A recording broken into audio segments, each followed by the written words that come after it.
कुठे चालली? खाली नाही, फ्रेंडला वर बोलव. कोण आहे तुझी फ्रेंड? वर बोलव तिला. हो माहितीये मला, वटपौर्णिमेपासून ही आली नाही कॉलेजला, म्हणून तू आली ना तिला नोट्स द्यायला. झाले नोट्स देऊन झाले? आता आपण बोलू जरा. हा, मला बोलायचंय तुझ्याशी जरा. जा, मला आणि तुझ्या फ्रेंडला पाणी घेऊन ये जा. कोणते का लेक्चर होते तुमच्या वटपौर्णिमेच्या दिवशी? केमिस्ट्री प्रॅक्टिकल होतं का?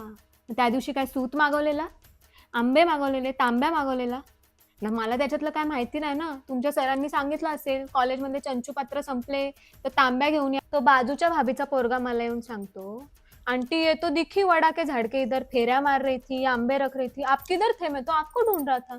मी म्हटलं ये तो कॉलेज को गई आहे. मी तर हैराण झालेली.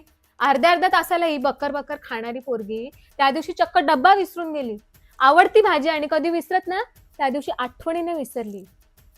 वा रे वा, रडू नको आता, उपवास. रडायला तर मी पाहिजे. मी अजून पप्पांना सांगितलं ना की 7 जन्मासाठी जावई फिक्स करून आले ते.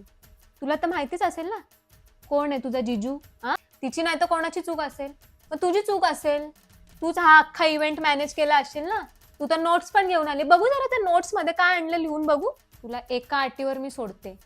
उद्या कॉलेजला जायचं, सरांना सांगायचं रजिस्टर मधून हिचं नाव खोडा, कारण आम्हाला पत्रिकेवर टाकायचं. हे काय वय कॉलेजला जायचं? उगाच लोक डिग्र्या फिगऱ्या करत बसतात. लग्न बेस्ट आहे.